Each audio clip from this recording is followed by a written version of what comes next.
Je suis Eugénie Delay. Et moi, c'est Max Pezzetta. On est les cofondateurs de l'agence web My Little Big Web. On est situé à Montréal et spécialisé dans tout ce qui est marketing web et conception de sites web. Avec Secret d'entrepreneur, nous mettons en avant des entrepreneurs qui nous partagent leurs succès et leurs défis sans langue de bois. Si vous découvrez notre contenu pour la première fois, n'hésitez pas à vous abonner. Ça nous envoie de la force et surtout, ça vous permet de ne rien manquer de nos prochaines publications. Vous pouvez nous suivre sur votre plateforme préférée, soit en vidéo sur YouTube ou bien en audio exclusivement sur Spotify ou Google Podcast.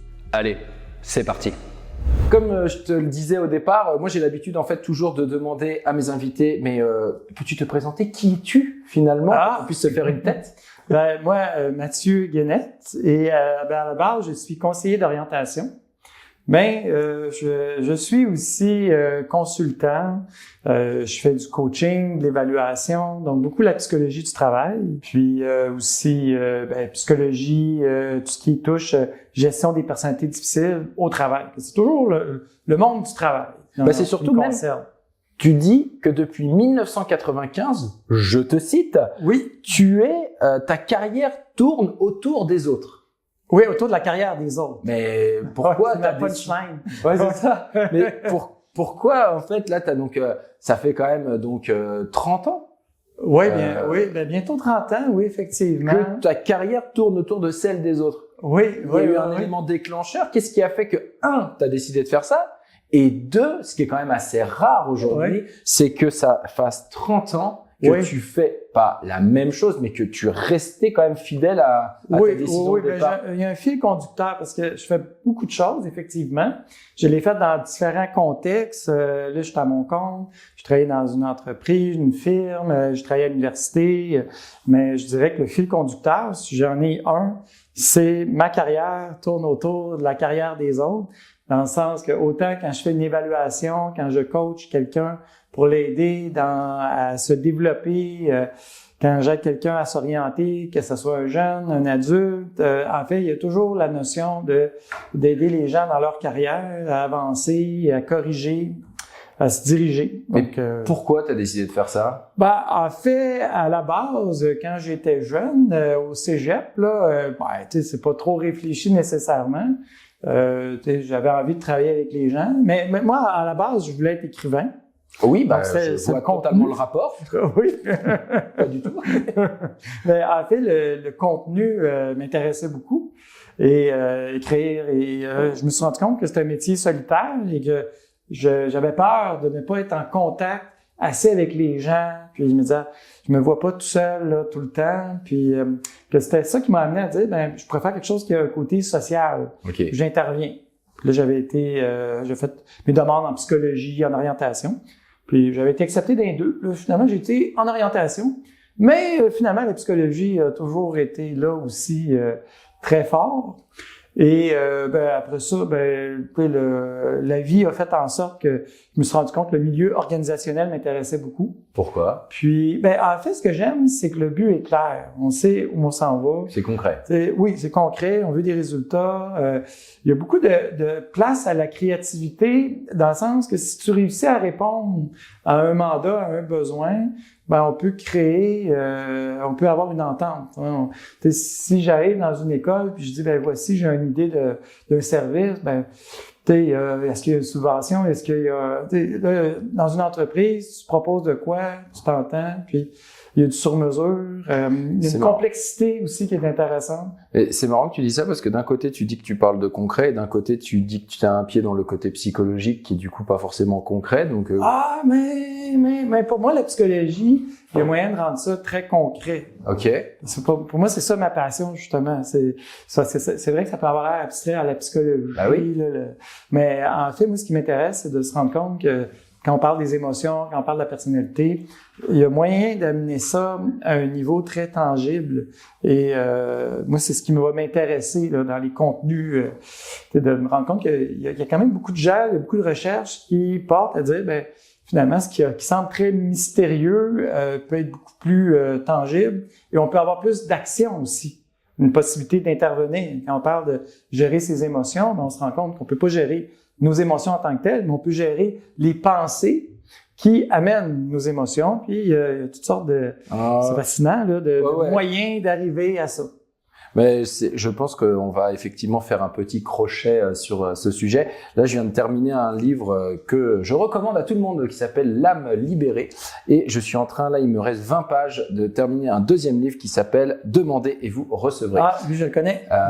Mais c'est un peu dans le même mindset. C'est-à-dire qu'on parle vraiment de la gestion des émotions. Le premier parle du moi, de nos émotions, du fait de ne pas se définir par nos émotions et peut-être même de faire une prise de recul sur nos émotions pour être un peu spectateur et essayer de comprendre pourquoi j'ai cette émotion afin de justement de mieux la gérer. Évidemment, il y a tout l'aspect après prise de conscience, pleine conscience, méditation pour essayer d'être le plus objectif possible. Puis la deuxième, c'est plus la loi de l'attraction, comment ça fonctionne, etc. Mais pas PNLisé à la Anthony Robbins, mais plutôt expliqué d'une manière différente. De toute façon, tu l'as lu. Oui, c'est longtemps quand c'est sorti, je l'avais lu.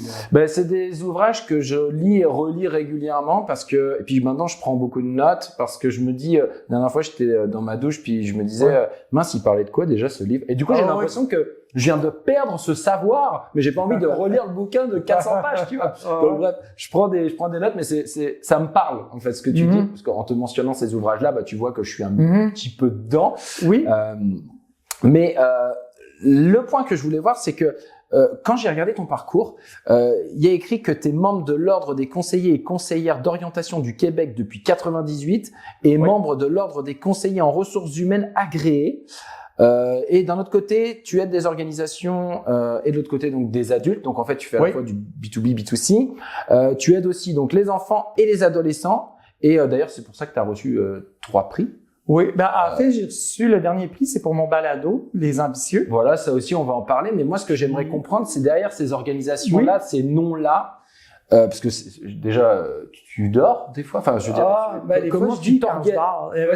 Des fois, je fais de l'insomnie puis je lis un peu pour j'ai besoin m'endormir. de comprendre parmi tout ça. Ok, concrètement, qui fait quoi, à quoi ressemble une journée dans ta vie, quoi, parce que il y a quand même une grosse pluralité là dans ce que je peux dire. Donc j'aimerais comprendre un petit peu plus concrètement. Faut dire que le fait d'être à mon compte puis de travailler de la maison, moi je suis à la campagne, puis donc là je prends ma petite marche des fois le matin avec les chiens en pleine forêt et donc je suis vraiment concentré sur la tâche et je peux me permettre de dire ok là j'ai ça à faire aujourd'hui et je le fais là.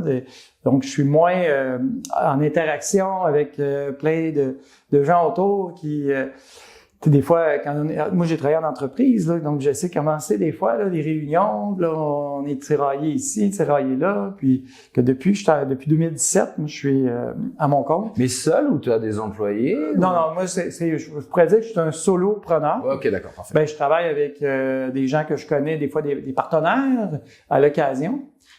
Donc, qui vont m'aider là pour toutes sortes de tâches. Comme mon fils s'occupe de ma comptabilité, il est comptable, mais essentiellement, au niveau de l'intervention, ce que je fais, c'est pas un modèle d'entreprise qui est fait pour avoir une croissance avec plus d'employés.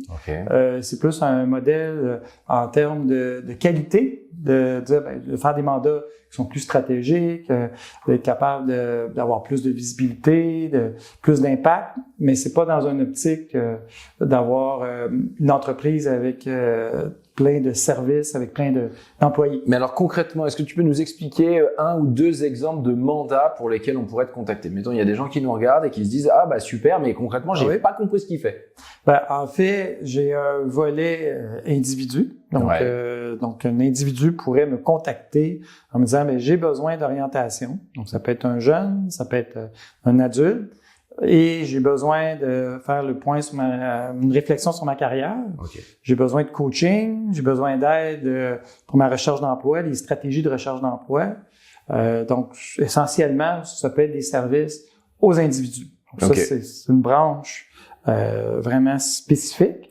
Excuse-moi, comment les gens te contactent? Est-ce qu'ils vont sur ton site web? Oui, sur mon site web, leschercheursdesens.com. Parfait. Puis, les gens ont pas de difficulté à me trouver habituellement. Parfait. Puis, donc, il y a ce volet-là. L'autre volet, c'est pour les entreprises. En fait, je vais faire soit du coaching, soit de l'évaluation. Donc, évaluer un candidat. Si, par exemple, on a un finaliste, puis là, on se dit, on aimerait ça faire passer une batterie de test. puis avoir un portrait pour l'aider à s'intégrer dans notre entreprise, pour voir est-ce que c'est vraiment le bon fit avec nous. Donc là, il y a de l'évaluation de potentiel. Donc le coaching, c'est de développer des compétences, faire des plans de développement, donc pour amener une personne à acquérir des compétences nouvelles au niveau de son savoir-être. Et par exemple, la personne dit, j'aimerais ça avoir une vision plus stratégique, j'aimerais ça avoir un peu plus, être organisé, être capable de mobiliser des équipes. Donc là, je vais les aider sur ce plan-là. Dans le fond, l'entreprise va me donner un mandat, puis je vais aider un employé, puis la formation aussi. Puis, formation en quoi? Moi, c'est surtout ce qui touche l'aspect des relations et spécifiquement la gestion des personnalités difficiles. C'est ça. Alors, qu'est-ce qu'une personnalité difficile? Oui. En fait, au travail, on a des gens qui ont des comportements, des attitudes qui vont être toxiques et qui vont être problématiques pour toutes sortes de raisons. Robert, viens voir, on parle de toi. Il n'y a pas de Robert chez nous. Mais ouais. Donc, effectivement. Et là, on sait pas trop quoi faire parce qu'on se dit, cette personne-là, elle apporte quand même une certaine valeur à l'entreprise, mais comment on gère ça? Et elle a tendance à se mettre en colère, elle a tendance à s'isoler, elle a tendance à vouloir prendre tout le crédit sur elle. Peu importe, je donne plein de traits. Puis, on ne sait pas trop comment agir. Et souvent, ça a un impact sur nous-mêmes, au niveau de nos propres émotions, parce que là, ça nous enrage. Puis, on se dit, là, comment on fait pour composer au quotidien? Donc là, il y a beaucoup de demandes. T'as des clés? Oui, parce que je voulais te demander si tu avais des clés à partager, parce qu'effectivement, aujourd'hui, durant les 3-4 dernières années, il y a eu énormément de changements qui ont eu lieu avec la pandémie, puis la pénurie de main-d'œuvre qui a un petit peu rééquilibré un petit peu la balance ou déséquilibré dans l'autre sens la balance. Et on a beaucoup d'entrepreneurs ou de managers qui ne veulent plus manager parce qu'en fait, ils en ont marre de gérer les ressources humaines. C'est 80% de leurs problèmes, entre guillemets, c'est de la gestion interne de ressources humaines. On a aussi des gens que je peux rencontrer qui sont en totale perte de repères, c'est-à-dire qu'ils remettent en question un certain nombre de choses au niveau de leur carrière, etc.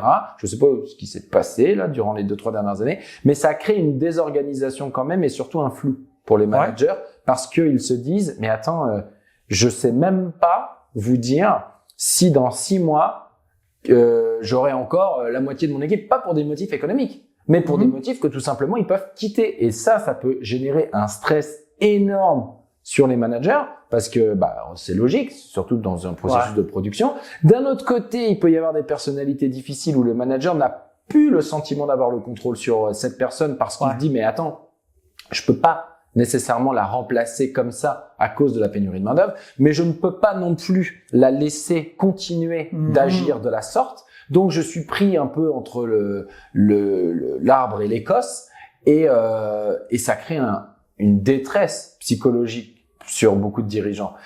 Ça, les gens autour aussi. Parce que, bien sûr. Les employés peuvent dire, moi je vais quitter parce que moi je peux plus travailler avec Robert. Voilà. Robert, tu vas prendre cher pendant ce balado. Mais ça, c'est quelque chose que tu dois voir régulièrement. Oui, tout à fait. Quelles clés tu pourrais nous donner pour, à part te contacter? Bien sûr. Mais en fait, ce qui est, moi, j'utilise les gens. Dans le fond, c'est pas moi qui va rencontrer le Robert en question, là. OK, tu vas pas rencontrer Robert? Moi, je rencontre la personne pour la coacher dans ses interventions auprès de ses employés. Puis, ce que je tente de faire, c'est de l'aider à développer ses propres stratégies, ses propres compétences. Donc, mais je trouve que le plus gros problème, c'est qu'on essaie d'aller vite dans quelque chose de complexe. L'humain, ça va pas vite. Là, si des fois on veut des trucs, puis on se dit, là, j'ai pas le temps, moi, pour ça, puis on essaie de régler ça à la va-vite. Excuse-moi, ils veulent le régler parce qu'ils n'ont pas le temps ou parce que c'est douloureux et qu'ils veulent rapidement que la paix soit passée? C'est sûr que c'est douloureux, mais aussi on a l'impression que ça fait pas partie de leur travail, parce que leur travail, c'est la production, c'est l'atteinte des objectifs. Et de dire, là, j'ai un employé qui me demande souvent d'être proche de lui, d'intervenir auprès de lui. Là, ils disent, là, moi, j'ai d'autres choses à faire que ça. Puis, et en plus, je passe du temps, puis ça se règle pas. Donc, de fois en fois, des fois même, ça peut empirer. Bon, donc, qu'est-ce qu'on fait? Mais il faut savoir qu'avec la pandémie, tout ce qui s'est passé, il y a beaucoup plus de stress qu'avant. Il y a beaucoup plus de dépression. Mais pourquoi, selon toi? Parce que la pandémie, elle est, entre guillemets, terminée. Qu'est-ce qui fait qu'aujourd'hui, il y a plus de stress qu'avant? Qu'est-ce qui s'est passé? Il y a une hausse de problématiques de santé mentale en général, parce qu'on fait face de plus en plus à de l'inconnu, à de la nouveauté. On est dans un monde qui est changeant. Même là, la pandémie, oui, mais là, on parle d'économie, les taux d'intérêt, après ça va être autre chose. Il n'y a plus de frontières dans notre monde. Là.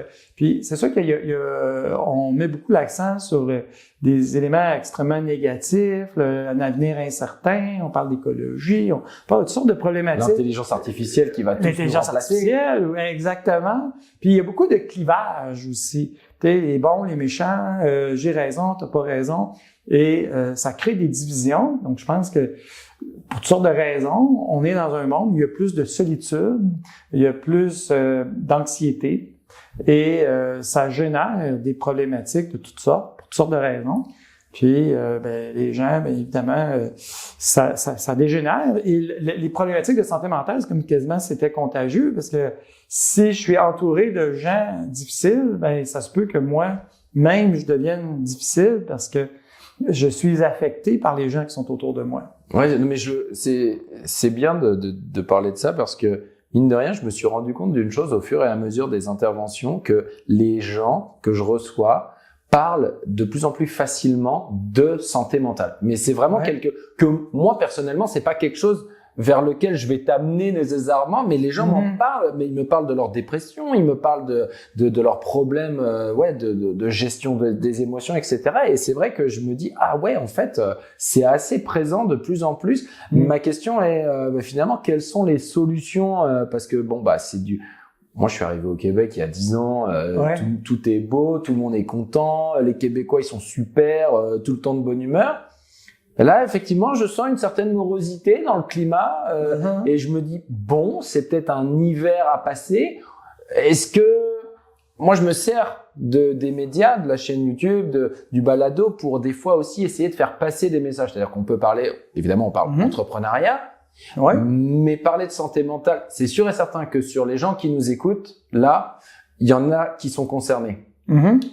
Moi, j'aime arriver avec des pistes de solutions pour que la personne, c'est un peu comme une récompense de nous écouter. Comment on peut apporter quelques pistes de solutions face à ces gens qui, justement, là, sont un peu en détresse psychologique vis-à-vis soit de leur travail, c'est eux le problème, soit ils sont impactés par un collègue ou une collègue qui les contamine. Leur conjoint aussi, leur conjoint, leurs enfants, leurs parents. Mais mettons, pour rester dans le cadre professionnel, mais après, ça, je pense que ton conseil va marcher pour tout le monde. Si par exemple, le conjoint vit quelque chose de difficile au travail. Il ramène ça à la maison. Oui, effectivement. Quel conseil tu pourrais leur donner à ces gens-là? En fait, je dirais, le premier élément, la clé, c'est être capable d'avoir une prise de conscience qui est objective, comme un scientifique le ferait. Si par exemple, je suis dans un domaine des ventes et je me rends compte que mes ventes vont pas bien, ce que je veux voir, c'est avoir mes rapports de vente, puis être capable d'analyser, voir qu'est-ce qui se passe exactement d'une manière objective, peut-être pas émotive, en me disant « Mon Dieu, ça va mal », puis je vais essayer de décortiquer, je vais essayer de comprendre, mettre le doigt exactement. Qu'est-ce qui se passe? Je dirais qu'on est beaucoup dans la précision. On parle beaucoup de clarté, d'objectifs, d'avoir des indicateurs. Et moi, je considère que quand on parle de psychologie, on dirait qu'on rend ça très léger ou à l'inverse, c'est tellement profond, c'est tellement mystérieux qu'on n'a pas de clé pour aller là. Donc, si on n'a pas de clé, on y va intuitif 100%. Et moi, ce que j'amène, c'est de dire, quand on parle de psychologie, on aura avantage à se doter des mêmes outils, du même état d'esprit que quand on traite des problèmes de moteur d'avion. De dire, on va faire un plan avec des étapes, avec des indicateurs, avec des ressources, puis de savoir exactement qu'est-ce que tu vas faire. Si quelqu'un veut perdre du poids, on va lui dire, tu vas avoir un plan d'entraînement, puis au bout de tant de temps, tu vas arriver à un résultat. Et je pense qu'on peut arriver à peu près au même résultat si on se dote des bons outils. Mais là, forcément, la prochaine question que j'ai pour toi, c'est concrètement de quels outils on parle. Donc, quelqu'un qui nous écoute, il fait quoi? Il va sur Google et il tape outils pour gérer telle problématique. Parce que personnellement, la raison pour laquelle je passe autant de temps à lire les livres là, puis là je suis sur un autre qui s'appelle, mais je vais loin, hein. Je suis sur un là qui s'appelle Sapiens, que tu as peut-être lu, oui. Avec le même auteur que Homo Deus, pour essayer d'aller chercher en fait par moi-même des outils, parce que j'ai du mal à avoir du concret en fait quand je fais des recherches sur Google ou autre. Et là, c'est ça ma question, c'est les gens là, mettons, ils vont sur ton site, ils peuvent avoir des exemples d'outils. C'est ça, mon balado, Les Ambitieux. Ouais. Hein, c'est chaque épisode, je parle d'un livre précis et je le résume avec un ton convivial, en rajoutant mes réflexions, puis en faisant des liens, puis en disant, mais ça c'est intéressant. Puis c'est un peu mon journal de bord aussi. Tu m'as fait acheter des livres, je te le dis. Tu m'as fait acheter des livres, mais conseil pour ceux qui écoutent le balado Les Ambitieux. Si vous pensez que le livre peut vous intéresser, arrêtez d'écouter l'épisode. Parce qu'il va vous flinguer en vous donnant la chute et, donc, c'est pas des romans, là. Mais, tu sais, après, en même temps, avant, par exemple, le livre que j'ai lu, peut-être le mois dernier, c'était Psychology of Money. Et en fait, on m'en parlait. On me disait, c'est super, machin. Ok. D'ailleurs, il y a l'autre livre là qu'il a sorti là récemment qui s'appelle, enfin il est que en anglais là, il est sorti il y a pas longtemps. Enfin bref, ce même auteur, peu importe, j'arrive pas à le trouver en français. Et en fait, ce que j'avais fait, c'est que j'avais lu le résumé du livre pour voir si j'achetais le livre en fait. Et finalement, je trouve que tes balados, c'est ça aussi, c'est que je suis en voiture, je vais écouter. Ouais, non, ça m'intéresse pas. Je passe à l'épisode suivant. Ah oui, il a l'air pas mal celui-là et tout. Et en fait, je sais déjà de quoi ça va parler, mais je pars du principe que si je retiens que 20% de ton résumé, je suis peut-être mieux de retenir 20% du livre, mais au moins toi, tu vas me donner le goût d'aller plus loin. Il y a un site comme ça qui s'appelle Des livres pour changer de vie. D'un gars qui s'appelle Olivier Roland, je crois, ça fait longtemps qu'il fait ça. Pour moi, ton balado, c'est la version. Je me suis servi des fois, mais moi j'aime ça, savoir de quoi le livre parle en entier, parce que je peux plus me concentrer sur les détails, les passages, parce que je sais la trame du livre. Mais comment tu t'y prends? Parce que déjà, première question, combien de livres tu lis du coup par an? Parce que tu dois en manger des livres. Peut-être au moins 2 par semaine. 1 à 2 livres par semaine? Ouais. Ok, super. Je lis ça dans la nuit des fois quand je dors pas. Là. Voilà. 1 à 2 livres par semaine. Ok. Des fois, j'y lis pas au complet, des fois, j'ai survol. Comment tu sélectionnes celui qui va mériter d'être dans ton balado? En fait, je vais souvent par mes besoins, par rapport à mes clients. Ces temps-ci, par exemple, je me rends compte souvent il y a un questionnement qui revient. Des fois, par rapport à mes propres besoins, comme là, dernièrement, j'ai lu beaucoup des livres sur la prospection. Puis je me disais, ça serait peut-être important que je développe mes propres compétences au niveau de la prospection. Puis là, j'ai trouvé des livres, genre, ça a l'air intéressant. Puis des fois, dans le livre, il y a des références de d'autres livres. Ouais, tout le temps. Hein? Ouais. Donc, à ce moment-là, ça m'amène ailleurs. Les auditeurs m'envoient aussi des suggestions de livres. D'accord. Ils me disent, ça, tu devrais lire ça. Ça me semble que ça serait dans ta thématique. Et quelle est ta méthode pour retenir? Parce que tu vois, personnellement, moi, à chaque fois, je lis, mais j'ai toujours peur d'oublier ce que j'ai lu et de me dire, parce que je lis par plaisir, mais surtout par quête. C'est-à-dire que je suis pas trop à lire du Bernard Werber ou du Harry Potter. Je vais lire tous les livres que je lis, moi. Tu vois, par exemple, l'année dernière ou l'année d'avant, je m'étais farci le pavé. C'était L'argent, l'art de le maîtriser de Anthony Robbins parce que j'envisageais de remercier mon conseiller financier, ce que j'ai fait. Puis après, j'ai enchaîné par d'autres livres en rapport avec l'argent, la bourse, etc. Mais c'est toujours dans une optique d'apprentissage. Et le problème, c'est que j'oublie, quoi. C'est-à-dire... c'est pour ça que j'ai commencé à faire des balados, parce que moi aussi, c'était pareil. Je lisais un livre, je disais, c'est super intéressant. Puis une semaine après, je m'en rappelais plus. C'est la frustration, parce que c'est... Je me rappelais d'une idée. Mais donc, là, maintenant, comment fais-tu alors? Maintenant, je lis le livre. Après ça, quand je sais que je vais faire un balado, je le relis, mais avec une prise de notes.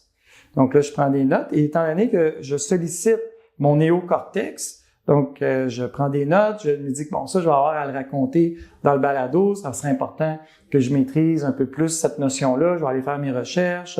Donc, après ça, j'essaie de me faire une structure, de dire comment je vais présenter ça, parce que des fois, je vais dans une autre structure que celle du livre, puis je retiens pas tout, il y a des idées que je trouve plus intéressantes que d'autres. Puis après ça, ben j'enregistre. Là, après enregistrer, je fais un montage. Et tout ça fait en sorte que le livre, je m'en souviens super bien parce que j'ai eu plusieurs actions liées à ça. C'est pas pour rien que pour avoir la ceinture noire, il faut enseigner. C'est-à-dire qu'au bout d'un moment, pour maîtriser un sujet, tu deviens aussi professeur. C'est la meilleure manière finalement d'arriver à un stade. Même il y a des balados que je fais juste pour moi-même. Ben, je dis si les gens aiment ça, tant mieux. Mais je me disais, ce livre-là, je vais me forcer à être capable de pouvoir vraiment me faire une tête dessus. Parce que si je lis sans faire de balado, ben je vais faire une lecture qui est trop superficielle. Il y a moins de pression, ouais. Là, je me dis, ben là, ça genre, des fois, si les gens aiment ça, tant mieux, mais il y a vraiment des épisodes, je me suis dit, ça va m'être utile pour vraiment acquérir la matière. Est-ce que tu as suivi des cours où tu as lu des livres de lecture rapide? Non, ben en fait, moi, j'aime mieux lire lentement, dans le sens que moi, j'ai beaucoup d'actions qui sont le contraire d'être efficace, là, c'est-à-dire de retranscrire. Après ça, je retranscris sur une feuille, un cahier. Après ça, je retranscris sur des fiches. Mais le fait d'avoir beaucoup d'actions, je trouve que parce que lire rapidement, si on se souvient de rien, pas ça, mais du coup, on n'est plus dans l'efficacité.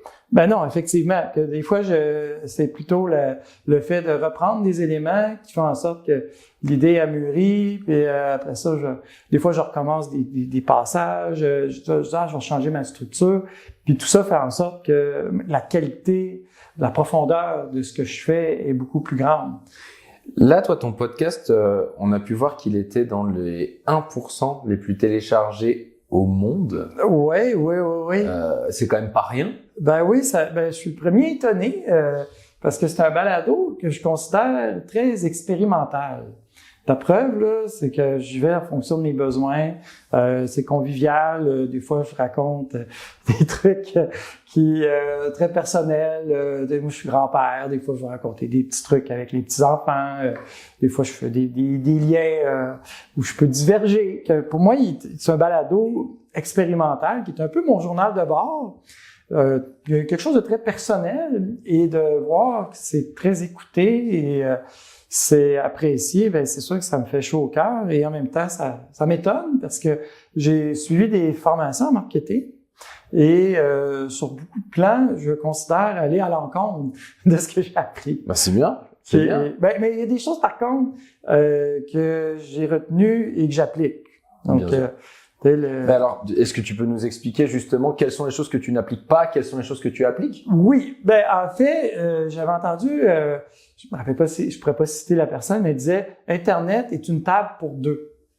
Et là, je me disais, c'est comme quand ça va viser l'univers en entier, mais la personne qui écoute, elle est seule, puis elle veut qu'on lui parle à elle directement. Donc moi, l'intimité, le côté convivial, donc je tutoie mon auditeur, et souvent les gens disent j'ai l'impression que tu me parles à moi, puis là, des fois j'étais seul, puis là je prenais une marche, puis là j'avais l'impression que tu étais mon ami, puis ou les gens quand ils me contactent, quand ils deviennent mes clients, ils ont l'impression déjà de me connaître. Puis, donc cet élément-là, j'ai beaucoup poussé dessus, puis aussi de mettre l'accent sur, moi j'aime bien l'expression le métier d'être soi-même.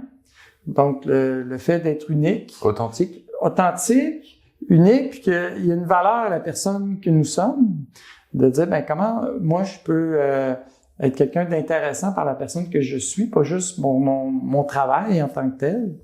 Donc, cette notion-là je pense, de vouloir que les gens soient fidèles au balado. Il y a l'impression qu'il y a une relation qui se crée, même si c'est sûr que c'est pas une relation au même sens que quelqu'un qu'on côtoie, là, mais ça m'avait beaucoup marqué, cette notion-là. Puis, en fait, j'ai beaucoup basé sur qu'est-ce qui, moi, me touchait. Qu'est-ce que j'avais envie quand j'écoutais un balado. J'en écoutais beaucoup.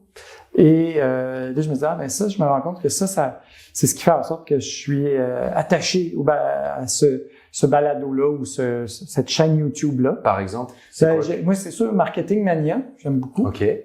Antoine BM, je trouve Ouais. ça toujours Qui intéressant. fait des Il est formations. français, hein, beaucoup. Ouais. Victor Ferry, je l'écoute souvent.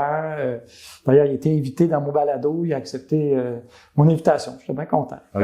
Mais tu sais, en fait, c'est des personnes qui m'ont influencé, que j'écoutais un moment Marketing Mania, j'avais tout suivi les formations. Puis aussi, le balado, j'essaie qu'il aille dans le modèle du AIDA. Donc, attention, intérêt, désir, appel à l'action. Que le début du balado, j'essaie toujours de raconter quelque chose qui va mettre la personne en appétit. J'essaie de trouver un angle, et un angle original, mais aussi qui va avec une émotion forte. Et des fois, c'est facile, des fois, c'est difficile. Parce que des fois, tu veux parler, mettons, je veux parler des stades de conscience. Ben, tu sais, c'est un sujet super intéressant, mais ça peut avoir l'air cérébral. Il y a différents stades de conscience. Puis là, ben, je me disais, comment je pourrais accrocher quelqu'un? Puis je disais, je pourrais parler d'une personne qui croit beaucoup en l'environnement, puis elle essaie de convaincre une autre personne qui, elle, y croit pas.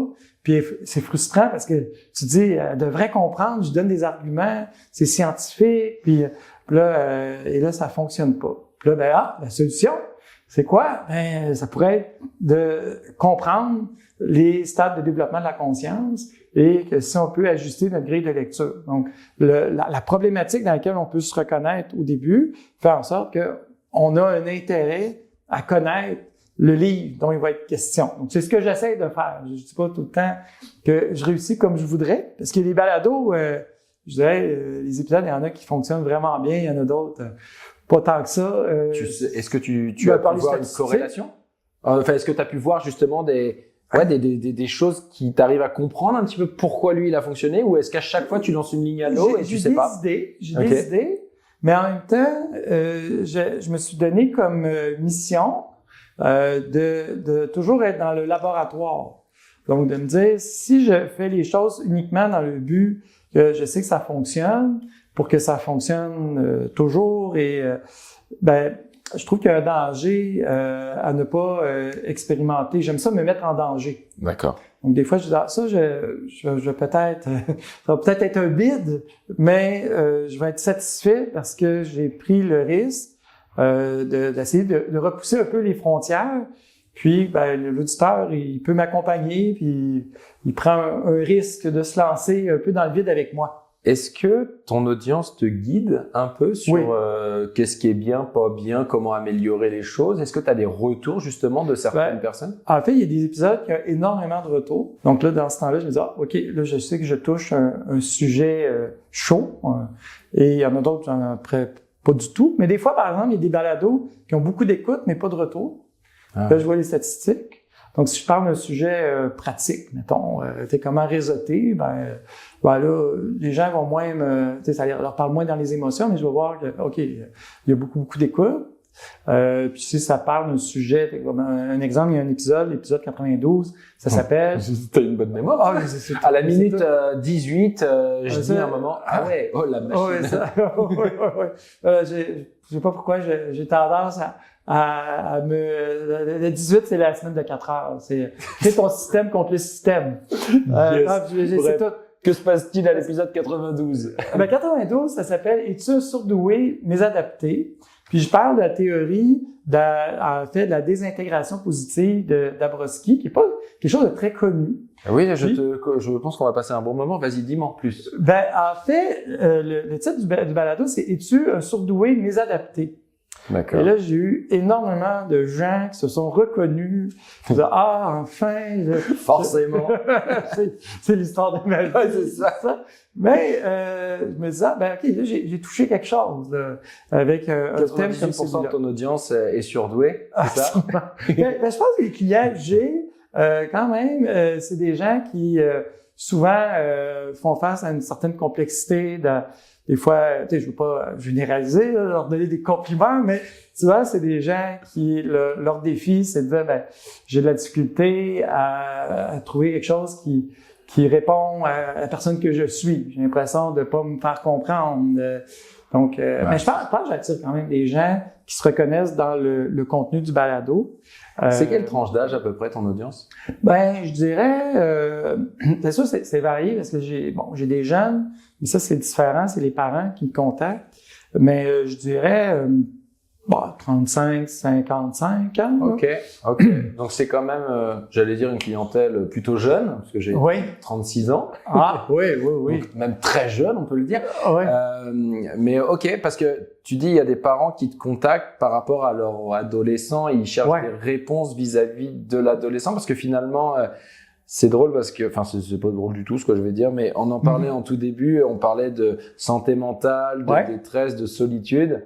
Moi, quand tu me parles de ça, je pense tout de suite à mes 2 fils et je me dis, ça va être comment le monde dans 10, 15 ans, et eux, ils vont se jeter là-dedans, et moi, j'essaye de faire ma vie, ma carrière, je suis confortable, eux, ils ont tout à bâtir. Et je me dis, je vais me retrouver dans un monde qui sera différent du leur, et il va y avoir peut-être ce fossé entre leur réalité et la mienne, parce qu'il y a beaucoup de choses qui vont évoluer en 15 ans. Et finalement, du coup, ils vont peut-être se rendre compte que non, je te comprends pas parce que je connais pas ta réalité. Et est-ce que justement les parents qui te contactent, ils font face à ce défi-là, justement, qui se sentent déconnectés de leur enfant et ils viennent chercher des réponses? Il y a beaucoup de détresse chez les jeunes. Pourquoi? Je me permets une petite interruption pour vous encourager à nous soutenir en vous abonnant à notre chaîne sur YouTube, Spotify, Apple Music ou sur toute autre plateforme de streaming. On n'oublie pas non plus d'appuyer sur j'aime car cela aide énormément à la croissance de ce format. On vous invite à commenter, partager vos réflexions et participer à la conversation dans la section des commentaires. J'ai toujours du plaisir à échanger avec vous. En attendant, merci d'être là. On repart. En fait, pourquoi? Je pense je pense qu'en général, quand on est jeune, peu importe les époques, moi quand j'étais jeune, j'étais troublé comme adolescent. Je me posais des grandes questions. Puis c'est une crise qu'on vit. On n'a pas beaucoup de repères. On en cherche. On se pose des grandes questions. Puis en plus à notre époque, je pense que c'est plus difficile parce que en fait plus il y a de choix, plus ça crée de l'anxiété. Puis plus aussi on sait pas trop non plus sur quoi reposer notre réflexion. Et moi, mon travail avec les jeunes, c'est c'est de bâtir la relation de confiance. Donc vraiment de créer la connexion et de faire en sorte aussi qu'ils se sentent au centre de la démarche. Et moi, je les aide à ce qu'ils puissent être capables d'avoir leur propre recul, d'avoir le miroir devant eux. Donc, je les aide à se structurer, à se poser les questions dans la bonne ordre. C'est eux qui vont répondre aux questions. Et souvent, c'est dans le fond, c'est un travail très technique, l'orientation. Parce que, j'utilise des tests, j'utilise un test d'intérêt, test de personnalité, j'ai une structure de travail. Et quand on fait bien le travail, puis quand on a une bonne fondation à la démarche, habituellement, il y a quelque chose qui va émerger de la démarche. La plupart du temps, donc les parents ils te contactent parce que l'enfant il est en décrochage scolaire ou il sait juste pas quoi faire. Ou des fois c'est qu'il est très doué, comme les surdoués, mésadaptés. Mais ils peuvent tout faire, mais tout faire c'est rien faire aussi. Mais choisir c'est renoncer. Choisir c'est renoncer ou il y a toutes sortes de situations. Et dans ce temps-là, soit c'est les jeunes eux-mêmes sont motivés à vouloir avoir de l'aide. Puis, je dirais que les parents, ils veulent leur donner le meilleur service qui soit pour les aider. Puis, ils ils investissent pour que leurs jeunes puissent être bien accompagnés. Puis là, on voit en ce moment, on est en plein dans un mouvement là avec les enseignants là que tous les matins quand je pars de la garderie, ils sont motivés à fond. Je veux dire, là ce matin, tempête de neige, j'ai reconnu les visages, les gars, ils sont là. Et parce que en gros, de ce que je comprends, ils sont pas assez rémunérés. De ce que je comprends, il y a effectivement un problème de qualité de fait dans le public notamment. Donc ça peut créer encore plus d'inégalités entre ceux qui vont au privé et ceux qui vont au public. Toi, parmi les parents que tu conseilles, c'est plus des enfants issus du privé, du public. Les deux. Les deux, donc il y a pas à ce niveau-là, tout le monde est au même. Souvent, des fois, c'est sûr qu'il y a des services qui peuvent être offerts dans les écoles, mais pour toutes sortes de raisons, ils décident d'aller vers moi. Mais moi, c'est sûr que j'ai une pression, vu que je suis à mon compte, de résultats. Dans le sens que moi, je veux que tous mes clients soient complètement satisfaits et pour moi, je mets toute mon énergie à me concentrer, à donner le service, le top du service. Puis, les balados, ça sert aussi à moi de m'assurer d'être toujours à jour dans le travail que je fais.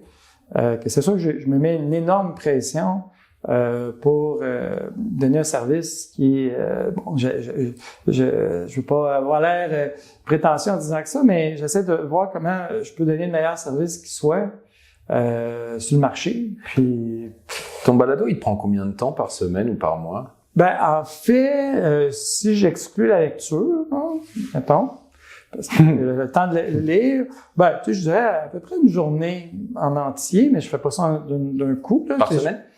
Ben, je fais ça aux 2-3 semaines, ça dépend des périodes. Une journée aux 2-3 semaines, c'est ça que ça te prend ton balado? À peu près. Okay, mais je fais ça c'est un loisir en même temps, là, des fois, je fais ça un peu de montage en soirée, des fois ici et là. C'est comme ça que je m'organise. Et t'arrives est-ce que tu le rentabilises? Comment tu le rentabilises? Ben, en fait, je le rentabilise parce que les gens m'appellent, ils écoutent le balado, puis ils m'appellent. OK, donc c'est une source de diffusion et ça te ramène justement des leads, des opportunités d'affaires grâce à ça. Exactement. OK. Ça a mis combien de temps avant que ça commence? Mais en même temps, il faut savoir que quand je parle de mon apprentissage, mon propre apprentissage, ça aussi, ça a une valeur. Dans le sens que, tu sais, c'est la formation continue. Moi, ma formation continue, puis j'ai des invités. Comme les invités font en sorte que ils m'instruisent aussi. Donc, tu sais, c'est comme si j'avais un coaching personnalisé avec la personne qui est mon invité. Donc, dans ce temps-là, tu m'as percé à jour. Puis là, à ce moment-là, c'est sûr que ça a une valeur en tant que telle qui est intéressante. Donc, ça joue dans le référencement et tout ça. Mais de cette façon-là, moi, l'autre chose aussi, c'est que les balados que je fais me servent aussi d'outils dans mes consultations. Donc, je peux dire à mon client, j'aimerais ça que tu écoutes l'épisode, mettons l'épisode 101, qui parle de responsabiliser. Donc, cet épisode-là, je l'ai conçu exprès parce que je me disais, quand je rencontre des candidats qui doivent apprendre à mieux déléguer, j'aimerais ça pouvoir les référer à un épisode précisément. Bon, pas ça, si ça sert à autre chose, tant mieux. Mais moi, ça me donne des outils de travail, comme par exemple des outils psychologiques. On parlait de psychologie. Des fois, j'aborde ça. Je dis, écoute, si tu veux, tu pourrais aborder ça. Puis ce qui est intéressant, c'est que les clients, quand ils arrêtent de me rencontrer, parce que bon, OK, là, c'est beau, je vais faire mon bout de chemin, puis ils continuent à écouter les épisodes. Puis là, des fois, 1 an, 2 ans plus tard, ils me rappellent, puis moi, je les ai perdus de vue, mais eux, ils m'ont pas perdu de vue. Parce que la conversation s'est maintenue durant ce temps-là. Donc, comment tu t'assures d'une certaine mise en application de tes conseils? Dans le sens où il y a la théorie, on lit le livre, on suit la formation, on a le coaching. Super. Mais ensuite, il faut mettre en application. Mm-hmm. Ça, c'est la zone de douleur. Même si l'apprentissage peut être une zone de douleur aussi parfois. Ouais. Comment tu t'assures de la mise en application pour pas juste que ce soit... Avec mon client. Ouais, avec ton client. Ouais. En fait, c'est sûr qu'on va faire des retours, tu sais, sur dire, bon, OK, comment ça s'est passé? Qu'est-ce qui a été fait? Où est-ce que tu en es? Donc là, on fait des suivis. Mais c'est sûr que la méthode que moi, j'adore et que je trouve qui est la plus concrète, c'est ce que j'appelle les incidents critiques. Donc, un incident critique, c'est mon coaché qui me raconte une situation qu'il a vécue et qui va me dire, par exemple, j'ai eu un problème avec mon employé, il m'a dit ça, j'ai dit ça, ça a fini comme ça. Puis, je sens que j'aurais pu faire ça autrement. Ou j'aurais pu faire plus, je l'ai pas fait. Ça peut être, j'étais dans une réunion, j'ai rien dit, je pense que j'aurais dû dire quelque chose. Ça peut être un incident critique. C'est simple, mais ça peut être ça. Puis là, à partir de là, on reprend la situation et là, on essaie de voir, OK, si toute la situation peut être vécue, là, un peu comme le film Le jour de la marmotte. Donc, tout le monde est pareil, à part l'acteur principal. Puis là, tu dis, bon, OK, puis là, on fait des essais comme ça. Puis là, on fait des simulations. Puis là, OK, j'aurais pu dire ça. Puis là, si tu avais répondu ça, tu aurais dit quoi, toi? Puis là, il dit ça, OK, moi, je réponds ça. OK, tu viens de me faire coincer. OK, on recommence. Là, on essaie des affaires. Que moi, je suis beaucoup dans l'application de cette façon-là pour vraiment essayer d'appliquer. Parce que la théorie, c'est un balado. Quand je suis en coaching, ben là, on est vraiment dans l'application. Et ce que ça doit, c'est que ça soit personnalisé. Parce que tu vois, moi, on m'a souvent dit, de par les livres que je lisais ou ma personnalité, que j'aurais pu ou je devrais être coach. Et moi, j'ai toujours dit, alors ça me fait plaisir, je vois comme un compliment, on me l'a souvent dit ça, mais j'ai souvent répété, ben moi, en fait, tout ce que j'apprends, c'est pour moi, c'est pas réellement pour les autres, c'est pour moi-même. Puis surtout, je pense que c'est pas un métier qui me conviendrait parce que j'ai pas encore trouvé la façon de passer au-dessus du fait que certains ne vont pas mettre en application. Et du coup, ça m'énerve parce que tu commences avec des amis qui viennent te voir avec des problématiques X, Y, Z. Bon, bah moi, je leur donne mes solutions, je leur donne des conseils, puis je fais des suivis, finalement un peu comme un coach gratuit. Puis je me rends compte que il y a pas de suivi ou que on identifie assez facilement comment ils se sont mis là-dedans, puis on se rend compte en fait qu'ils se mettent tout seuls dedans. Et j'ai beaucoup de mal à faire preuve d'empathie parce qu'au bout d'un moment, je me mets à émettre un jugement en me disant mais attends, enfin c'est moi. Puis après pareil, après je le centre sur moi. Moi, si on m'avait donné tous ces conseils-là, alors évidemment j'aurais tout suivi, parce que c'est évidemment. Et du coup, ça m'énerve, ça me frustre et j'ai l'impression de perdre mon temps et de perdre mon énergie parce que coacher c'est énergivore. Et donc, c'était ça ma question précédente, c'était est-ce que les gens que tu coaches, globalement, ils mettent en application quand même les choses parce que toi, finalement, ce que tu veux, c'est voir des résultats, c'est voir que tu as un impact. Totalement. Puis l'employeur aussi, là, c'est l'employeur qui paye pour le coaching. Mais tu fais que 50% du travail. L'autre 50%, c'est la personne qui doit le mettre en place. Donc, globalement, tu dirais que les gens mettent en application vraiment les choses ou est-ce que... C'est sûr que quand... Je vais faire une distinction entre donner un conseil d'expert, te dire, écoute, moi, je ferais ça, j'étais toi, qui peut être bien à l'occasion, et vraiment le coaching où on veut amener la personne à identifier ses propres solutions. Et là, on va poser des questions pour l'amener à dire, qu'est-ce qui t'a amené à faire telle action? À refaire, tu ferais quoi? Puis des fois, la personne va trouver elle-même sa réponse. Quand elle trouve elle-même sa réponse, mais nous, on l'a guidée par des questions dirigées. À ce moment-là, il y a plus de chances qu'elle l'applique parce que la solution va lui ressembler puis elle va venir d'elle. Donc ça, c'est sûr qu'il y a tout on va dire un savoir-faire ou comment amener la personne à ce qu'elle puisse se persuader elle-même que, qu'il y a une transformation. Parce que former, c'est une chose, mais transformer, on va plus loin. Combien de temps tu dirais que ça prend un accompagnement en moyenne? Tu vas me dire, ça dépend des gens, ça dépend du problème, je me doute. Mais tu vas bien nous dire si ça prend 2 jours ou 2 mois. En fait, moi, je pourrais dire, mettons, 10, 20 heures de coaching, ça dépend toujours, là, mais avec un plan. Tu sais, aussi, avoir un plan. Tu sais, c'est un plan, ça veut dire, tu as des actions à faire. Puis aussi, quand c'est un ami, il n'y a pas de cadre. Tu sais, c'est ton ami, ou c'est jaser. Tu sais, il n'y a pas un compte rendu. Quand c'est dans un contexte de coaching, là, on a un plan, on se reparle de où est-ce que tu en es. Donc là, il y a un petit peu plus un encadrement. Donc, le côté plus formel, c'est un professionnel qui t'aide, d'après moi, va jouer dans les résultats aussi. Parce que là, moi, je vais vraiment porter une attention particulière. Si je donne un conseil à mon ami, puis je le revois, il ne doit pas des comptes, là. Il va pas me dire, je vais pas lui dire, écoute, il faut absolument que tu me parles de ça. Que le fait d'avoir des outils, un cadre, mais c'est sûr qu'on peut jouer beaucoup sur la motivation. Et, par exemple, il y a un outil, l'entretien motivationnel. Ça t'intéresse, épisode 141? Oui, j'allais t'en parler. Je savais plus si c'était le 140 ou le 141.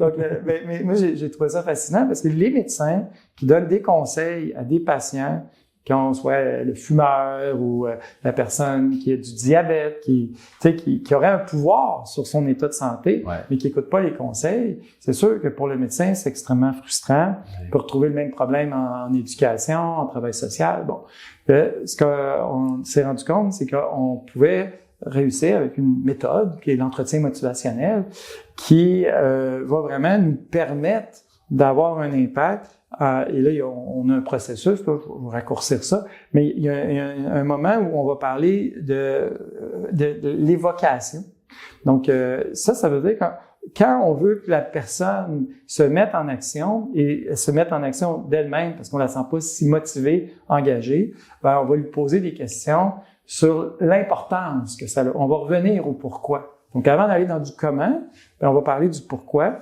Et là, quand le pourquoi, là, la personne, on sent, elle est vraiment là, très motivée, là, puis elle est gonflée à bloc, ben là, on va pouvoir arriver au comment. Mais souvent, on va au comment, mais le pourquoi est pas si fort que ça. Donc, tu sais, si quelqu'un, par exemple, il veut arrêter de fumer, mais en même temps, fumer, c'est quand même un plaisir, tu sais, c'est quand même, ça fait longtemps qu'il fume. Donc là, il va se convaincre que fumer, c'est pas si grave. Il y en a beaucoup qui fument encore. Puis là, on va dire, ben, pour quelle raison ça serait important pour toi d'arrêter de fumer? Quand tu as arrêté de fumer dans ta vie, une période où tu as arrêté de fumer, comment tu te sentais? Pourquoi ça serait important dans le futur? Mes enfants. OK. Puis là, on va aller chercher des points d'ancrage. C'est ça, Là, ben, on va revenir avec les enfants. Là, à un moment donné, là, on va dire, tes enfants, tu les aimes beaucoup, hein, toi? J'exagère. Non, tu voudrais pas mourir? Non, mais on sait que ces éléments-là, ils viennent de la personne. Donc, elle nous fournit ses propres munitions. et là, les médecins, les travailleurs sociaux, tous les professionnels ont vu comment il peut avoir un impact. Donc, au lieu d'aller vers la culpabilité, donc tu devrais pas faire ça, c'est pas bien, être donneur de leçons, on mise plutôt sur les forces que la personne a déjà en elle, sa propre motivation. Donc, moi, je pense que souvent, les gens qui donnent des conseils sont très habiles dans les connaissances qui ont développé, la théorie, mais moins sur les habiletés d'intervention, sur comment coacher, comment avoir un impact, comment jouer dans la tête des gens. Et ça, quand on développe cet art-là, plus l'expertise, ben là, on est capable de penser que, OK, il y a moyen d'avoir un impact. Mais même à ça, il y a des fois, on n'a pas d'impact, puis on voudrait, puis... moi, c'est toujours le côté, la personne, elle est gonflée à bloc parce que tu viens de la conditionner. Ensuite, elle rentre chez elle, elle rentre dans son environnement, et potentiellement, en fait, il faudrait limite que tu sois à côté en permanence. Et c'est ça que je trouve moi décourageant. Après, je suis pas coach, donc j'ai pas les techniques. Mais quand j'analyse, si tu veux, autour de moi, donc j'entends, voilà, les gens sont en détresse, les gens ont trop de choix, etc. Puis d'un autre côté, des fois, je fais des parallèles, des trucs tout cons. Hein, mettons, voilà, hier, je vais au dépanneur. Bon, mon fils qui a 3 ans et demi, donc il arrive un peu au-dessus de la table, il est entouré de sucre. Il est entouré de tentations, il touche à tout, etc. Et en fait, je me rends compte, lui encore, il a de la chance parce qu'il n'a pas le budget pour se payer les trucs. Donc moi, je peux lui dire, bah non, t'auras pas ci, t'auras pas ça. Mais par contre, moi, je peux m'acheter tout ce que je veux dans le dépanneur. Ensuite, je vais aller à l'épicerie, puis même à faire. Ensuite, le soir, je vais regarder. Et finalement, tu vois, on est entouré de produits toxiques. Oui, de stimuli. De stimuli. On a le côté la dopamine, on peut l'activer comme on veut. Si tu veux, il y a vraiment avec les réseaux sociaux, avec même aller faire maintenant même faire ses courses. Enfin, je veux dire, je peux faire mes courses en ligne, j'ai même pas besoin de me déplacer, donc j'ai tout à portée de main. Donc c'est un confort extrême. Puis j'ai l'impression que tellement de choix. Tu sais, maintenant, je parlais de ça à un moment dans un balado où je disais le bonheur que c'était d'aller au vidéoclub et de revenir avec ses 3 cassettes vidéo et puis sa pizza. Maintenant, il y a Netflix. Mais le problème, c'est que on se retrouve, on regarde quoi? Et moi, j'aime bien quand j'ai moins le choix. Tu vois, ou pareil, quand je prenais l'exemple de la marchande de glace, il y a 250 sortes de chocolat, mais tu veux pas me donner celui que tu vends le plus. Et moi, finalement, c'est ça que je fais maintenant quand je vais au restaurant ou quoi. Je vous sers quoi comme bière? C'est quoi la bière blanche que tu vends le plus? Alors là, elle me sort des bières, je fais semblant que je comprends les bières. Je dis, bah, celle que tu vends le plus, du coup. Parce que je refuse, je veux pas prendre trop de décisions. Tu vois, parce que personnellement, ça joue sur ma santé mentale. Déjà, quand on me dit ça a été prouvé, c'est pour ça qu'il y a là-dessus. Là. Il y a des mecs comme Steve Jobs ou autres qui, tu sais, ils s'habillent tout le temps pareil. Oui. Parce qu'ils partent du principe que, en fait, ça c'est un détail. J'ai pas envie de me prendre la tête, donc je m'habille tout le temps pareil. C'est parce qu'ils doivent prendre tellement de décisions dans la journée qu'ils vont restreindre au maximum pour se concentrer sur les décisions les plus importantes. Et finalement, mon point, en fait, c'est quand je parle de stimuli, de tout ça, c'est que je voudrais avoir ton avis parce que je pense un des facteurs de ce mal-être, c'est qu'on a aujourd'hui trop de choix, trop de stimuli, trop de possibilités d'activer la dopamine sans faire le moindre effort. Mais par contre, je ne vois pas comment faire pour changer cet environnement. Ou alors, il faudrait se discipliner à l'extrême. Mais c'est super difficile. Mais on peut le danger de se déresponsabiliser en disant, moi, si je mange des chips, c'est parce que au dépanneur, il y en a devant moi, puis c'est la faute des chips, c'est pas ma faute à moi. Voilà. Donc ça, il y a un danger où avant, je lisais des livres, mais là, j'en lis plus à cause des réseaux sociaux. Voilà. Puis moi, je pense que le premier point, c'est de ne pas se déresponsabiliser en disant que c'est la faute de notre environnement. Notre environnement, il est ce qu'il est. Là, à partir de là, on peut faire des choix. On est des adultes, on n'a pas 3 ans et demi.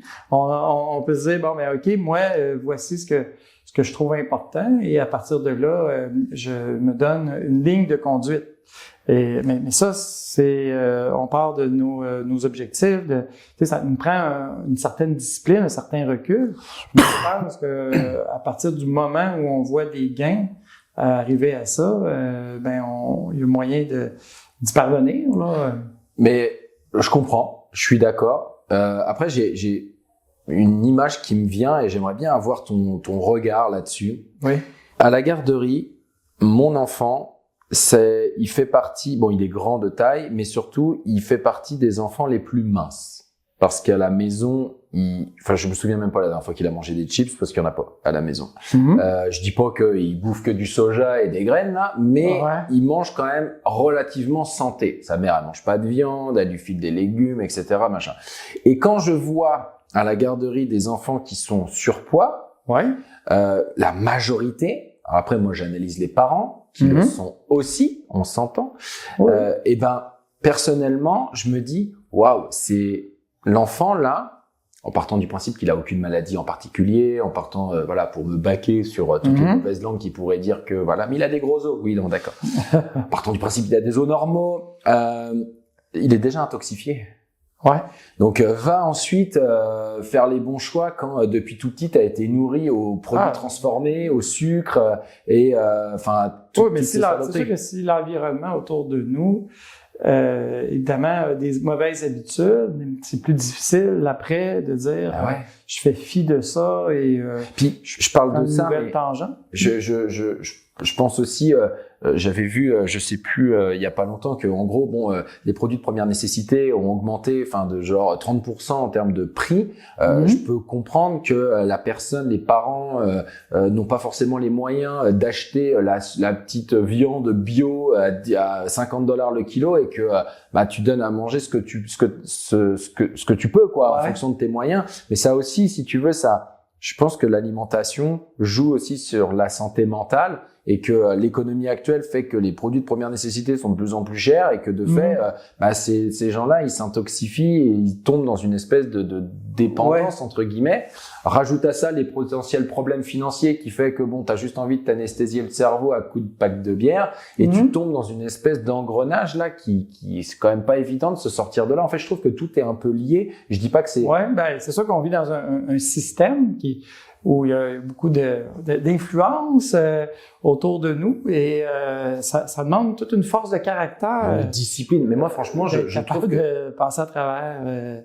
Ça demande une discipline énorme parce que on dit tout le temps que les générations précédentes, elles étaient plus disciplinées, mais je pense que ça, c'est un truc que toutes les générations se disent. Mais moi, je me pose la question si les générations précédentes, elles avaient autant de tentations et de stimuli que la génération actuelle. Parce que personnellement, je trouve qu'il y en a de plus en plus, en tout cas, moi. Ouais, ça pourrait expliquer la détresse chez les jeunes, l'anxiété, la dépression. Ouais, exactement. Mais en même temps, moi, je pars du principe aussi que autant il y a des dangers, il y a des pièges, mais aussi j'ai une croyance humaniste que l'être humain s'il est guidé, il se sent compris, il se sent accepté, il y a toujours la possibilité, jamais trop tard, de reprendre un chemin qui est sain pour lui et de trouver sa propre voie.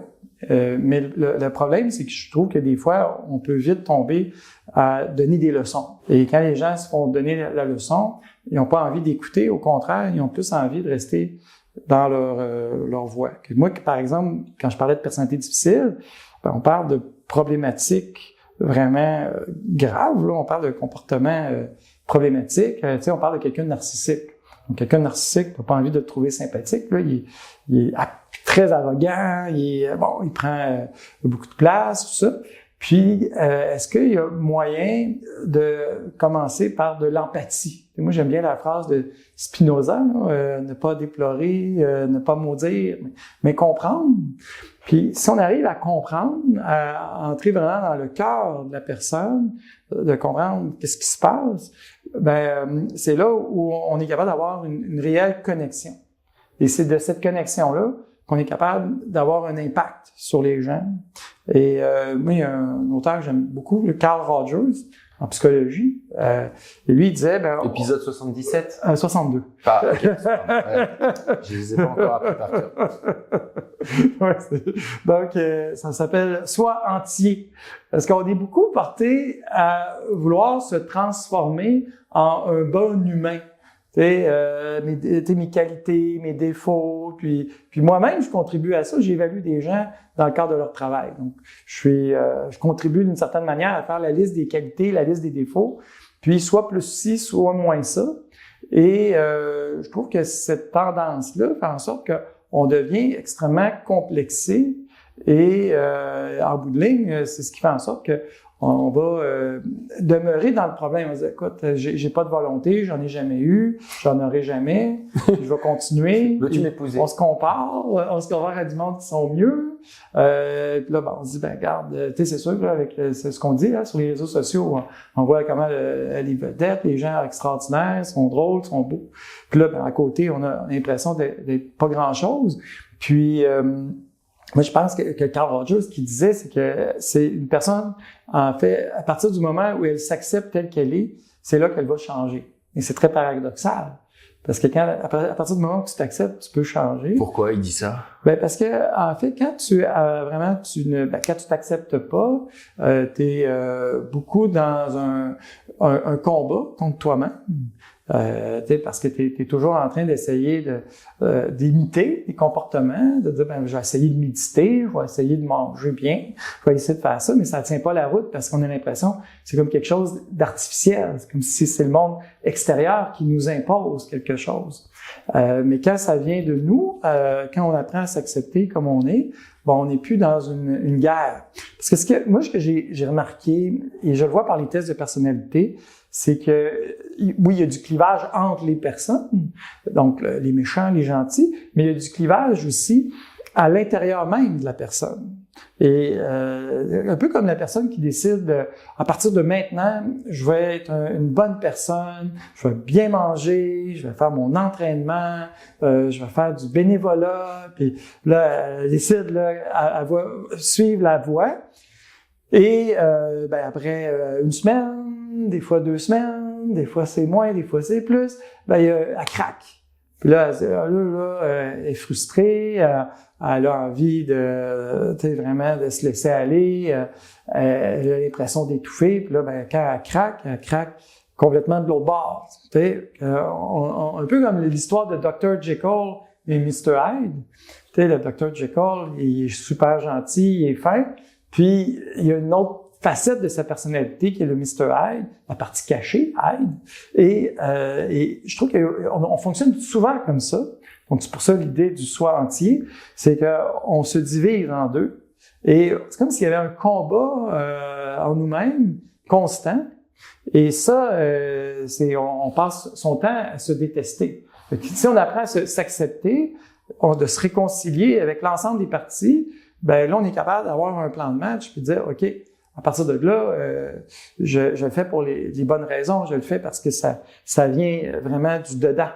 Et qu'est-ce que tu penses justement de cette théorie dans le livre Demandez et vous recevrez, qui explique que, en gros, pour recevoir ce que tu demandes, donc activer la loi de l'attraction, parce que finalement il y a 3 étapes, il y a la demande, il y a l'acceptation de toute façon qui est toujours accepté. Puis il y a la réception. Le problème vient souvent de la réception et que tu reçois pas ce que tu veux parce que t'es pas sur la bonne fréquence vibratoire et que pour être sur la bonne fréquence vibratoire, il faut te sentir bien.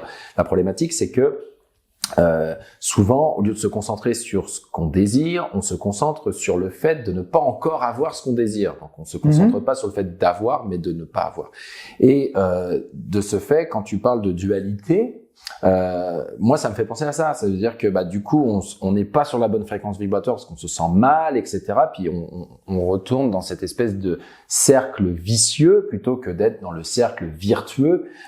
Donc c'est un peu ça la théorie de demander et vous recevrez. Et t'es d'accord avec cette théorie justement qu'il faut d'abord se sentir bien pour parce que quand tu dis mais sentir bien, c'est quand même pas un petit. C'est clair. Mais quand tu dis commencez par vous accepter comme vous êtes et vous allez changer. Moi dans ma tête je pense à ça, c'est-à-dire que si tu acceptes comme t'es, tu commences à te sentir bien et donc de fait tu enclenches ce changement positif. Moi j'ai fait ce parallèle. Oui, mais en fait moi ce que je pense c'est qu'il y a un travail à faire, je vais dire technique, pour être capable de se sentir bien. Tu sais, qu'est-ce que ça veut dire dans le concret, dans le quotidien? Parce que, tu sais, dans un livre, il y a des méthodes pour se sentir bien, justement. Dans ce livre-là, ils en parlent beaucoup. C'est notamment faire preuve de gratitude. Tu sais, c'est des trucs tout bêtes, mais par exemple, tu pourrais te dire, je suis quand même content parce que je suis en bonne santé, parce que mes enfants sont en bonne santé, parce que j'ai quand même une femme, parce que j'ai quand même des amis. Tu sais, j'ai un toit sur la tête. Enfin, si t'as un petit coup de déprime, regarde un petit reportage sur l'Ukraine, puis ça va tout de suite te calmer. Non, mais moi, je le fais. Moi, je regarde des reportages sur les itinérants aux États-Unis parce que ça me permet de me rendre compte de la chance que j'ai de ne pas être itinérant aux États-Unis. Donc moi personnellement, ça marche, ce genre de choses. Tu vois. Après, il y a aussi des choses plus pratico-pratiques comme la méditation. Alors là, c'est pas toujours évident pour tout le monde de se concentrer sur ta respiration, mais n'empêche que ça permet aussi de calmer un peu le mental. Donc c'est des choses, si tu veux, concrètes qui peuvent te permettre c'est difficile quand même de se sentir mal en regardant une photo de toi et tes enfants. Oui, mais en même temps, il faut quand même aussi admettre qu'il y a des gens qui ont des nœuds pour toutes sortes de raisons liées à leur enfance. Tu sais, si on parle de personnalité difficile. Et si on leur dit, écoute-toi, fais de la méditation, suis ta voix intérieure, et moi, j'y crois, c'est le genre de choses que je pourrais dire moi aussi, mais on se rend compte que ces nœuds-là font en sorte que s'ils s'écoutent, ils font juste finalement entendre le côté négatif. Là. Leur voix dans leur tête. Tu sais, il y a quelque chose, il y a des schémas dans lesquels ils sont pris. Donc, tu sais, c'est un peu comme si tu voyais quelqu'un qui était perdu dans une forêt au plein milieu, toi t'es en haut, tu vois le chemin, mais tu lui dis, suis ton instinct. Ou suis la mousse, ça indique le nord. Tu finiras par sortir. Mais tu sais, des fois, on a besoin aussi d'avoir une aide qui est plus appuyée pour essayer de comprendre qu'est-ce qu'il y en est. Et je trouve qu'il y a c'est peut-être des approches intéressantes pour des problématiques légères. C'est ce que j'allais dire, ouais. Ouais, dans ce temps-là, ça fonctionne. Avec moi, ça pourrait fonctionner. Tu sais, je veux dire, je vais lire un livre, je vais dire, c'est vrai, ça me fait réfléchir. L'autre chose aussi, je réagis, c'est que quand on regarde, par exemple, ce que Maslow a développé au niveau de la hiérarchie des besoins. La pyramide, Mais c'est pas une pyramide, hein. Ça, c'est un consultant qui a décidé de présenter ça sous format de pyramide, puis Maslow a jamais endossé ça. Il a jamais validé le concept. Non, je me permets de le dire, là, dans l'épisode 60, j'en parle. Toi, t'es mon préféré. Donc, dans le livre Transcend, il a repris tous les travaux de Maslow. Puis, en fait, l'idée, c'est qu'on a les premiers... Lui, il présente ça sous forme d'un bateau. J'aime bien l'image. Donc, le bateau, le but de la coque du bateau, c'est de pas couler. Donc, les besoins de sécurité qui veulent amener, dans le fond, tout simplement un soulagement. Donc, je ne coule pas dans l'eau. J'ai une sécurité financière. Donc, si tu me parles de la guerre, écoute, je sais que ma survie physique n'est pas en danger. Je sais que j'ai des gens autour de moi qui m'aiment. J'ai certaines compétences. Donc, ça, c'est la sécurité. Donc, tant et aussi longtemps que j'ai des inquiétudes au niveau de ma coque de bateau, de ma sécurité, le reste, pour moi, ça n'aura pas vraiment d'une très grande importance. C'est quelqu'un qui manque de nourriture, tu lui parles d'actualisation, je trouve ça bien abstrait. Et une fois que tu as ta coque, tu es confiant, tu dis OK, une coque de bateau, le reste c'est la voile. Parce qu'une coque de bateau, ça flotte, mais ça va pas nulle part. Et là, la voile, c'est la croissance. Et la croissance, ben, c'est des besoins qui sont beaucoup plus complexes et beaucoup plus uniques. Que si on est 200 abris puis on a faim, ben même morceau de viande, que ça soit toi ou moi, on va le désirer de la même façon. Mais si on est dans les besoins de croissance, on cherche plus un soulagement, on cherche plutôt une stimulation. Parce que là, on a besoin, j'ai envie d'être moi. Tu sais, quand je parlais du métier d'être soi-même, j'ai envie de sentir que je me réalise. Tu sais, j'ai une quête. Et là, la voile, c'est ce qui nous permet de progresser. Et quand on dit à une personne qui, par exemple, s'en fait trop par rapport à un besoin existentiel, en disant, écoute, il y a des gens qui meurent de faim, tu devrais te sentir chanceux, franchement. Ben, ce qu'on se rend compte, c'est que les besoins, peu importe où ils se situent dans la hiérarchie, on se rend compte que la souffrance, elle est comparable. Ben, c'est soit quelqu'un qui meurt de faim ou quelqu'un qui a un besoin existentiel. Bon, le choix est facile entre les deux, je comprends. Mais ça reste que quand j'ai un besoin existentiel, j'ai l'impression que je sais plus où je m'en vais, malgré que je suis bien payé, malgré que je suis reconnu, malgré que ma sécurité est là, ma souffrance, elle va être terrible. Et on ne pourra pas consoler cette personne-là en lui disant « ça pourrait tellement être pire ». Tu devrais avoir de la gratitude. Elle va logiquement adhérer à ça, puis elle va se sentir même coupable d'avoir un besoin existentiel, parce que écoute, tu devrais pas avoir ce genre de besoin-là. Et moi, je trouve ça important que d'être capable de donner des outils, fournir des outils à des gens qui vivent ce genre de dilemme-là, de défis existentiels, d'où mon épisode « Es-tu un surdoué mais adapté ?» Je pense que ça leur rejoint des gens parce qu'on se rend compte que plus on progresse dans notre croissance, dans nos quêtes, plus on se sent seul, plus on a l'impression que, écoute, ce que je veux est vraiment unique et on n'a pas l'impression d'être compris par les autres. Puis, on a une tentation, des fois, de vouloir revenir à, dans le fond, pourquoi je me plains? Dans le fond, je devrais me contenter de ce que j'ai. Et je trouve que souvent, les problèmes, de façon générale, sont liés au fait on essaie d'être autre chose que ce qu'on est. On essaie d'avoir des sentiments autres que ceux qu'on a. Et on dirait qu'on a de la difficulté à tout simplement être à l'écoute, être réceptif de ce qui est là.